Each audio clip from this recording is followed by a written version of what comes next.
This channel does not promote any violent, harmful, or illegal activities. All content provided by this channel is meant for an educational purpose only. Top quality और consistent performance के लिए सिर्फ silver pumps नाम याद रखना। মুর্শিদাবাদ মালদার অশান্তি রাতে কি বাংলাদেশি দুষ্কৃতীরা অশান্তির নেপথ্যে বাংলাদেশের চাঁপাইনবাবগঞ্জের মৌলবাদীরা অনুমান বিএসএফ এর গোয়েন্দা বিভাগের দুই জেলার অরক্ষিত এলাকা দিয়েই বাংলাদেশি দুষ্কৃতীরা ঢুকছে বলে অনুমান। এই মুহূর্তের বড় খবর, আমাদের প্রতিনিধি সায়ন্ত আমাদের সঙ্গে রয়েছেন সরাসরি গ্রাউন্ড জিরো থেকে। সায়ন্ত, তার মানে অনুমান করা হচ্ছে বাংলাদেশি দুষ্কৃতীরা ঢুকে এই ধরনের ঘটনাগুলো ঘটাচ্ছে। এর নেপথ্যে কারণগুলো কি, মানে কোন কিসের বেসিসে এই অনুমানগুলো তারা করছেন?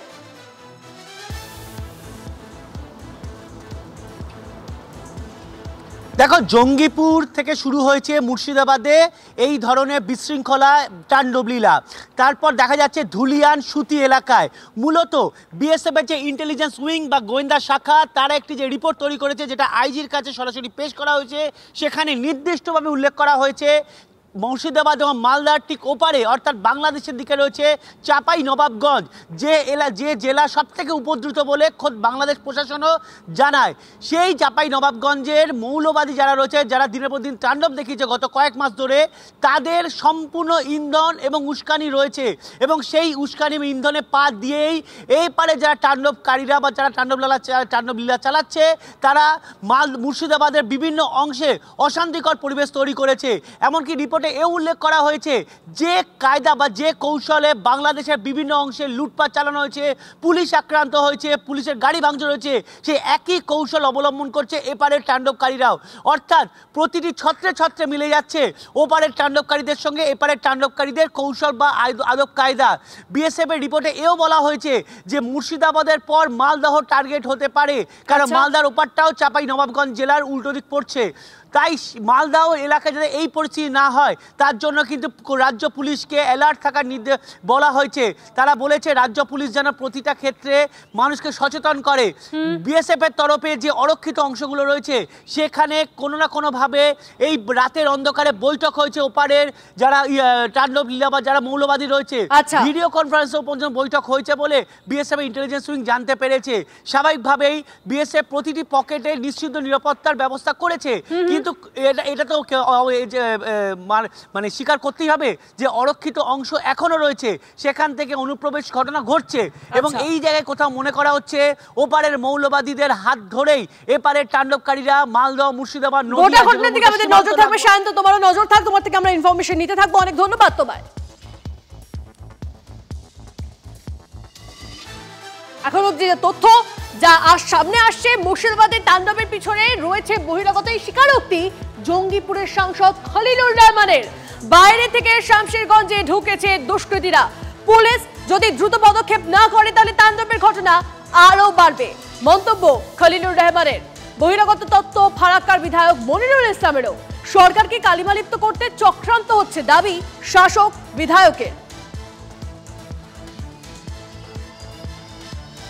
নেতৃত্ববিহীন এবং ব্যানারবিহীন যে কালকে যে মব হয়েছে আর কি, সেটা কি করে হয় আর কি, এদের পিছনে কে মাথা আছে সেটাকে ফাইন্ড আউট করুন আর কি, আপনারা বের করুন।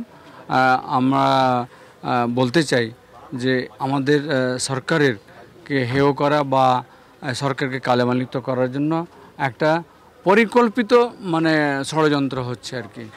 হ্যাঁ, যে ষড়যন্ত্রের মধ্যে থেকে এই যে টিনেজদেরকে এগিয়ে দেওয়া আর কি, তাদের কোনো রকম কোনো নেতা নেই, তাদের কোনো উদ্দেশ্য নেই, তাদের কোনো ওয়াকআপ কী জিনিস সেটা তারা জানেও বোঝেও না আর কি। তো কাজে সবটাই উদ্দেশ্যবিহীনভাবে হচ্ছে, বিক্ষিপ্তভাবে হচ্ছে। আমাদের মধ্যে এই যে মেলবন্ধন ছিল এক অপরের প্রতি, এইটা মনে হচ্ছে কি নষ্ট করছে। তো যাই হোক, আমরা খুব চেষ্টা লেগে আছি কি করে নিয়ন্ত্রণ করব। অনেকটা এগুলো বাইরে থেকেও আসছে, গ্রামগঞ্জ থেকে দূর দূর থেকে আসছে, মানে লুটেরাও বলতে পারেন আপনি। শামসারগঞ্জের হবে না বলবো না, কিন্তু শামসারগঞ্জের বাইরেরও লোক মানে আসছে, লুটেরা বলবো আর কি, দুষ্কৃতী।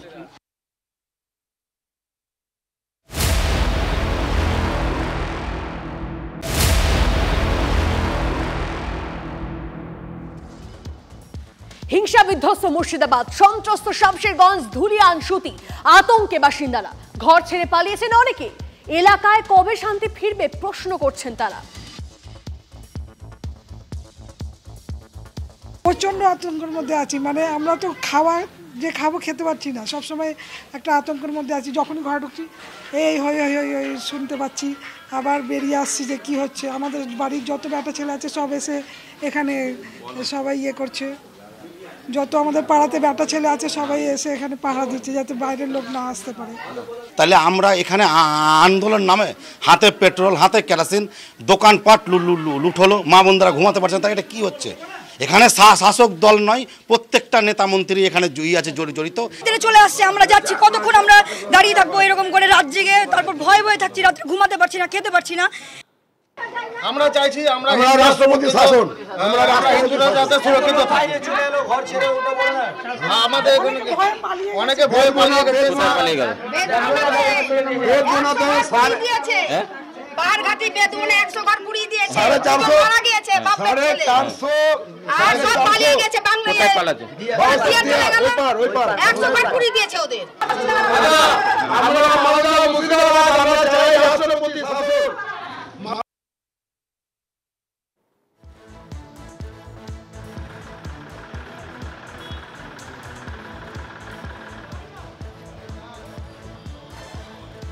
দুদিন ধরে অগ্নিগর্ভ মুর্শিদাবাদের শামশেরগঞ্জ ধুলিয়ান সুতি, কিন্তু চোখের সামনে জ্বলেছে ঘর, সাজানো দোকান, তছনছ সংসার। একরাশ আতঙ্কে ঘর ছেড়ে গঙ্গা পেরিয়ে মালদার বৈষ্ণবনগরে ঠাঁই নিয়েছেন বহু মানুষ। ইতিমধ্যেই প্রায় শতাধিক পরিবার আশ্রয় নিয়েছে পারলালপুর হাই স্কুলে। এখনো শামশেরগঞ্জে গঙ্গার ধারে মালদায় যাওয়ার অপেক্ষায় বহু পরিবার। সেই ছবিগুলো দেখাচ্ছি আপনাদের, দেখুন। আতঙ্কে শামশেরগঞ্জে যেতেই চাইছেন না মাঝিরাও। নিরাপত্তা কোথায়? প্রশাসনের বিরুদ্ধে ফুঁসছেন বাসিন্দারা।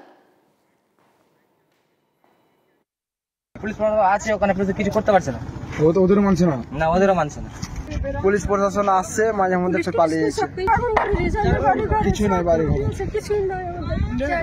থাকার মতন জায়গাও নেই, এমন অবস্থা করেছে আমাদের।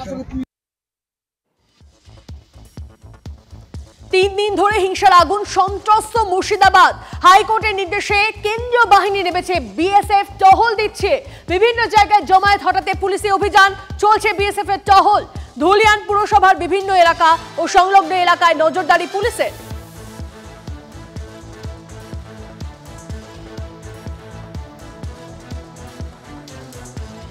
যেটা দরকার আছে we will do.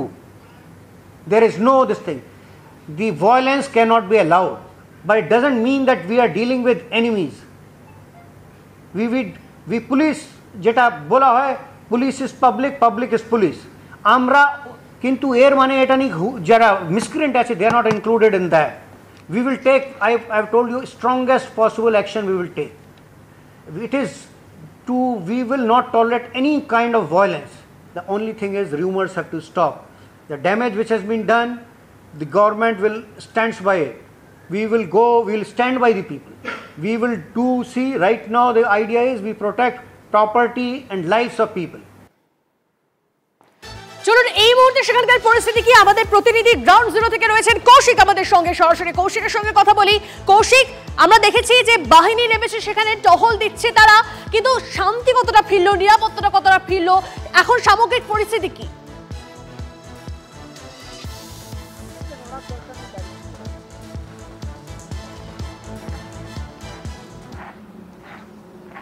উত্তেজনা রয়েছে এবং আতঙ্কিত রয়েছে এলাকার মানুষ, যা গত 2 দিন থেকে হয়ে গেছে।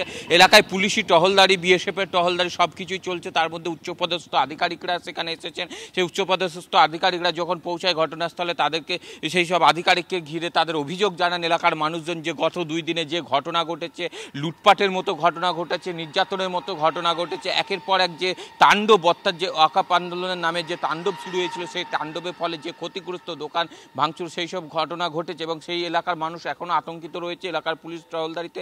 কিন্তু কিছু মানুষ কিন্তু এখন কিন্তু পলায়ন করতে শুরু করেছে, যে শব্দটা উচ্চারণ হচ্ছে সেটা পলায়ন। কারণ মালদার বৈষ্ণবনগরের দিকে কিছু মানুষ পালিয়েছে, আবার কেউ যাওয়ার চেষ্টা করছে। কারণ যেভাবে তারা অভিযোগ করছে যে তাদের নিরাপত্তাহীনতায় ভুগছেন। কারণ থানা থেকে কিছুটা দূরেই যেভাবে বিধায়কের ঘরে হামলার ঘটনা ঘটেছে বা অন্যান্য বা আশেপাশের বাড়িতে হামলা ঘটেছে, দোকান ঘরে আগুন ধরিয়ে দেওয়া হয়েছে, দোকানে লুটপাট হয়েছে, বাড়িতে ভাঙচুর, লুটপাট, এই ছবিগুলো আমরা দেখছিলাম। তুমি নজর রাখো কৌশিক, অনেক ধন্যবাদ তোমায়। আর এই নিয়ে দিলীপ ঘোষ কি বলেছেন শোনাবো আপনাদের। এখন শিক্ষা বিভাগে যে দুর্নীতি হয়েছে সেই পাপকে চাপা দেওয়ার জন্য মমতা ব্যানার্জি আবার সেই উগ্রপন্থীদেরকে জঙ্গিদেরকে নামিয়েছেন রাস্তায়। দুদিন পরশুদিন গণ্ডগোলের পরে রাত্রে যখন আসি চারিদিকে আগুন জ্বলছে, গাড়ি পুড়ে গেছে, রাস্তায় পড়ে আছে, সে ভয়ঙ্কর দৃশ্য রাত্রেবেলা। তো এই যে দৃশ্য, তারপরে কোর্টে যেতে হয়েছে আধা সেনা নামাবার জন্য। তো মমতা ব্যানার্জি চাইছেন না এখানে হিন্দুরা থাকুক, তার রাজনৈতিক স্বার্থে হিন্দু সমাজকে উনি শেষ করে দিতে চাইছেন। চারিদিকে হাহাকার চলছে, এই পাপের বোঝা বাড়ছে ওনার, এটাই ওনাকে এখান থেকে বিদায় করবে। মানুষ আতঙ্কিত। হিংসা বিধ্বস্ত এলাকা পরিদর্শনে এডিজি দক্ষিণবঙ্গ সুপ্রতিম সরকার। এডিজিকে সামনে পেয়ে নিজেদের অভিযোগ জানালেন স্থানীয় বাসিন্দারা। চলুন সেই মুহূর্তে ছবিটা দেখাই আপনাদের।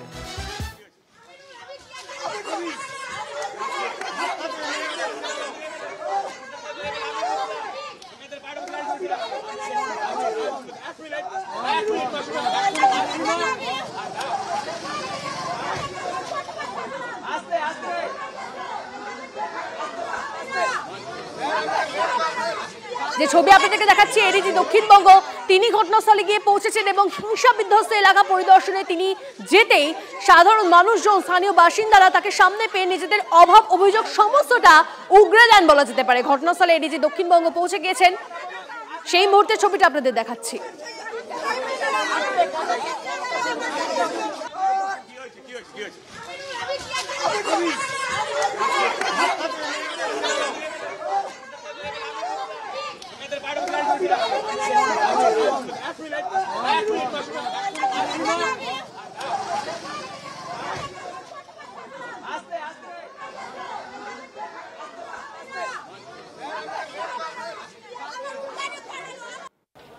সকাল থেকে কিন্তু বিভিন্ন এলাকায়, যেসব এলাকায় জমায়েত রয়েছে সেখানে টহল চলছে পুলিশের। এইরকমই ধুলিয়ান শহর জুড়ে যেসব এলাকায় জমায়েত রয়েছে সেখানে কিন্তু পুলিশের নজরদারি একটি টিম বেরিয়েছেন এবং যেখানে জমায়েত রয়েছে সেই সব জমায়েত সরিয়ে দেওয়া হচ্ছে এবং প্রত্যেকটি এলাকা ঘুরে ঘুরে দেখা হচ্ছে পুলিশের পক্ষ থেকে, যাতে আর নতুন করে যাতে কোনো অশান্তি না ছড়ায় সেই দিকেই কিন্তু নজর রয়েছে পুলিশের। মুর্শিদাবাদ থেকে ক্যামেরায় সিদ্ধার্থর সাথে কৌশিক, টিভি 9 বাংলা।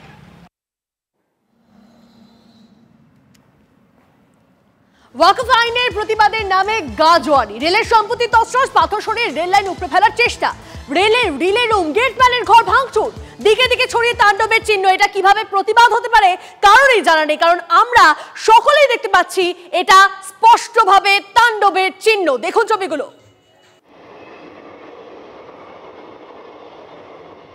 ধুলিয়ানের এই 43 নম্বর রেলগেটে রীতিমতো তাণ্ডব লীলা চলেছিল, যার ছবি এখনও আশপাশে ছড়িয়ে ছিটিয়ে রয়েছে। রেলগেট, তার যে বিভিন্ন অংশ সেগুলো ভেঙে তুবড়ে ফেলা হয়েছে এবং একাধিক অংশ উপড়েও ফেলা হয়েছে। কিভাবে রিলে রুম ভাঙচুর করা হয়েছে, আর রিলে রুমের ভেতরে প্রাণ ভয় প্রায় 2 ঘন্টা নিজেদেরকে বন্দি করে রেখেছিলেন রেলের কর্মীরা। আমি এই রিলে রুমের ভেতরের ছবি একবার দেখাতে বলবো। এখানে জ্বালানো হয়েছে, বিভিন্ন যে সামগ্রী রয়েছে সেগুলোকে জ্বালিয়ে ফেলা হয়েছে এবং সেই জ্বালিয়ে ফেলার যে ছবি এখনও দেখা যাচ্ছে যে কিভাবে তাণ্ডব লীলা চলেছিল শুক্রবার দুপুর 2টোর পর থেকে। শুধু এই অংশই নয়, আরও একটি ছবি আমার ক্যামেরা পার্সন অর্ঘ্যকে দেখাতে বলবো। রিলে রুম, যেটা অত্যন্ত গুরুত্বপূর্ণ জায়গা, যেখান থেকে স্বয়ংক্রিয় রেলগেট কন্ট্রোল হয়, সেই ঘরটি দেখাতে বলবো। তাণ্ডব লীলার ছবি ছড়িয়ে রয়েছে ঘরের ভেতরে, চারপাশে তোবড়ানো হয়েছে, বিভিন্ন আসবাবপত্র ভাঙচুর করা হয়েছে, যাবতীয় যে সামগ্রী সেগুলোকে ভেঙে ফেলা হয়েছে। স্বাভাবিকভাবেই প্রাণ ভয় তখন এই 2 ঘন্টা এই রিলে রুমের ভেতরে আটকে ছিলেন। গতকাল যখন আপনি 8টায় ডিউটিতে আসেন তখনও কিছু আজ পেয়েছিলেন যে কিছু হতে পারে? আজ পাওয়া যায়নি। 11টার সময় আমার আরপিএফ ইন্সপেক্টর প্রায় 5-6 জন এসে বললো যে কোনো যদি সমস্যা হয় তাহলে একটা নাম্বার দিয়েছিল আমাকে, যদি সমস্যা হয় তাহলে আমাকে এই নাম্বারে কল করবে। আপনারা যখন এই তাণ্ডবটা শুরু হয় কটা থেকে? তাণ্ডবটা প্রায় 2টোর পর থেকে হালকা হালকা শুরু হয়, তার 10-15 মিনিট পরেই থেকে পাথর ছুড়াছুড়ি যখন হয় তখন আমি গেট বন্ধ করে ভেতরে আমার এসআই অফিসার 2-4 জন প্লাস লোকাল থানা সিভিক এবং জিআরপি, আমরা 20 জনের প্রায় কাছাকাছি আমরা ভেতরে ছিলাম। ইলেকট্রনিক যাবতীয় রেলগেটের যাবতীয় যে সামগ্রী হয় ইলেকট্রনিক সব জ্বালিয়ে ভস্মীভূত করে দিয়েছে। এটা বাইকের কাঠামো পড়ে রয়েছে, এটা সম্পূর্ণ ভস্মীভূত করা হয়েছে। যে জেনারেটর, সেই জেনারেটর মেশিনও পুরো ভস্মীভূত করা হয়েছে এবং দেখা যাচ্ছে বড় বড় পাথর, এই ধরনের পাথর ছোড়া হয়েছিল। অর্থাৎ এই পাথর দিয়ে গোটা রিলে রুমের ওপর আক্রমণ উড়ে আসে এবং চারপাশে ঘিরে তুমুল তাণ্ডব ভাঙচুর চালানো হয়, যেভাবে এই 43 নম্বর রেলগেট এবং রিলে রুমে ভাঙচুর চলল। ক্যামেরায় অর্ঘের সঙ্গে সায়ন্ত ভট্টাচার্য, TV9 বাংলা।